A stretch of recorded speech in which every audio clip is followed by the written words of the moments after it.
मित्रांनो, मागच्या व्हिडिओमध्ये आपण बघितलं की जे इम्पेशन्स किंवा जे डेस्परेट फीलिंग आहे, ते मागच्या 25-30 वर्षामधल्या पॅरेंटिंगच्या माध्यमातून कुठेतरी निर्माण झालेलं आहे. अर्थात यासाठी पॅरेंट्सनं स्वतःला दोष देऊ नये.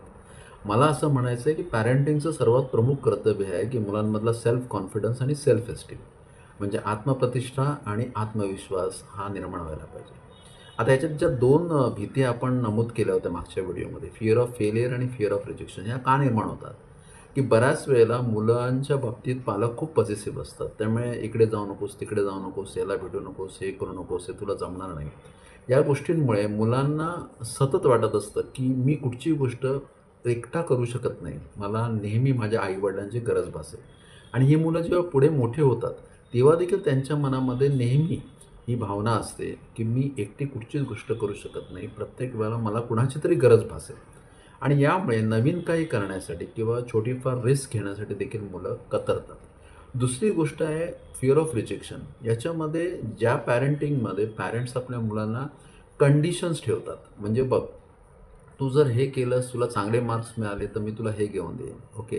किंवा अमुक एक तू काम केलंस, अमुक एक ठिकाणी आलास, तर तुला ही गोष्ट मिळेल. आणि ह्या कंडिशन्समुळे देखील बऱ्याच वेळेला असं होतं, की मुलांना असं वाटतं, की जर मी योग्य प्रकारे परफॉर्म नाही करू शकलो, चांगले मार्क नाही मिळवू शकलो, तर कदाचित पप्पांचं किंवा मम्मीचं प्रेम मला मिळणार नाही.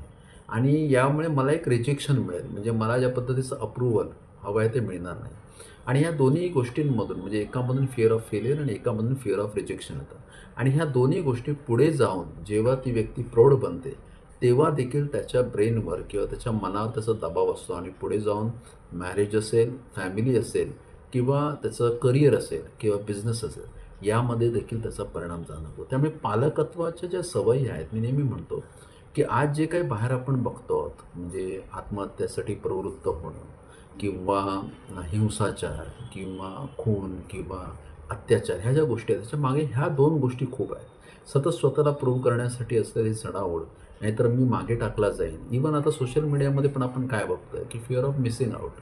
म्हणजे मला जर ग्रुपमध्ये कोणी घेतलं नाही, मला कोणी अप्रूव्ह केलं नाही किंवा मला कोणी ॲप्रिशिएट नाही केलं, त्याचा अर्थ मी झिरो आहे.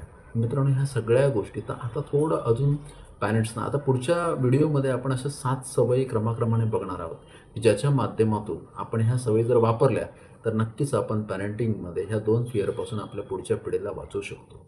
तर पुढचा व्हिडिओ नक्की बघा. Thank you so much.